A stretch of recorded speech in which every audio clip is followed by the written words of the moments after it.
छत्रपति संभाजी महाराज की गाथा या कहे छावा फाइनली रिलीज हो चुकी है। और देखो यारो, कुछ होती है ऐसी मूवीज जो बस एंटरटेनमेंट के लिए होती है, कुछ होती है ऐसी मूवीज जो आपके दिमाग का पतरा खोल के रख दे, जैसे इंटरस्टेलर या फिर शटर आइलैंड। कुछ होती है कहानियां जिनका बस जिक्र होते ही आपके शरीर के रोंगटे खड़े हो जाते हैं, और छावा वही कहानी है। नो डाउट, अगर तुम महाराष्ट्र से हो तो तुम्हें पता है कि संभाजी महाराज कौन थे, you know who is he. लेकिन फिर भी एक ऐसे धर्म योद्धा, एक ऐसे जाबाज की कहानी को वापस से एक बार विटनेस करना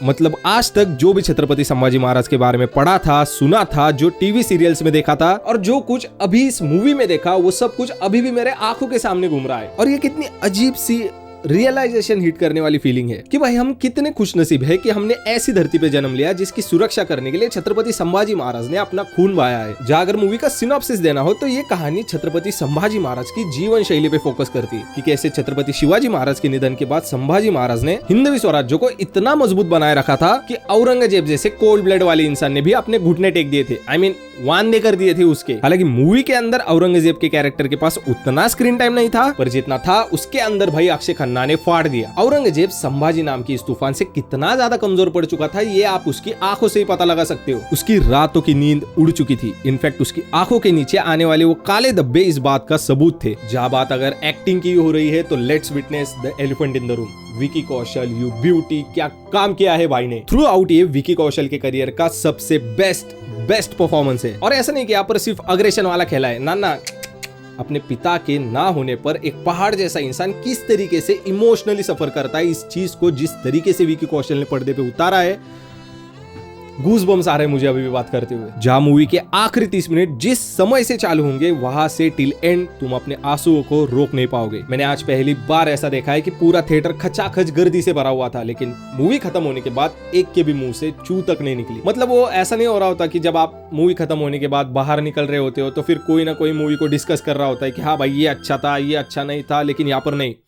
पूरा थिएटर किसी समंदर की तरह शांत था। इसके सेट से लेकर ज्वेलरी, एक एक किरदार के कॉस्ट्यूम पर तक बड़ी शिद्दत से ध्यान दिया गया है। इनफैक्ट मेरे लिए मूवी के अंदर की हाईलाइट बने रहे इसके अंदर के एक्शंस और इसका music. AR Rahman as obvious legendary work. Movie के अंदर एक फ्रेम कैप्चर किया गया है जिसके अंदर छत्रपति शिवाजी महाराज का 32 मन सुवर्ण सिंहासन दिखाया गया है, और महादेव की कसम क्या उस फ्रेम को पकड़ा है। Hats off to creators। In fact पीछे लड़ने वाले बैकग्राउंड आर्टिस्ट ने भी अपनी जी जान लगा दी है। ऑल्दो मूवी के अंदर थोड़ी बहुत कमियां भी है, जैसे रश्मिका की आवाज को इन्होंने थोड़ा शायद मॉडिफाई किया है, जिसके चलते वो थोड़ी अजीब सी लग रही थी। ऊपर से जो भी इंटरनल पॉलिटिक्स चल रही थी छत्रपति शिवाजी महाराज के निधन के बाद, उसे भी थोड़ा सा रश किया गया है मेरे हिसाब से। ऑब्वियसली ये एक मूवी है तो उन्हें ज्यादा से ज्यादा चीजें कम से कम समय में दिखानी थी, इसलिए पेस थोड़ा फास्ट था ऐसा मुझे लगा। ऑल्दो जिन्हें छत्रपति संभाजी महाराज के बारे में या फिर स्वराज्य के बारे में नहीं पता, उन्हें बीच बीच में स्लो भी लग सकती है, but that's not the issue, क्योंकि वो सारी चीजें बहुत ही ज्यादा इंपॉर्टेंट है। वो अपने हिस्ट्री का पार्ट है भाई, तो उनका जिक्र होना ही है। बाकी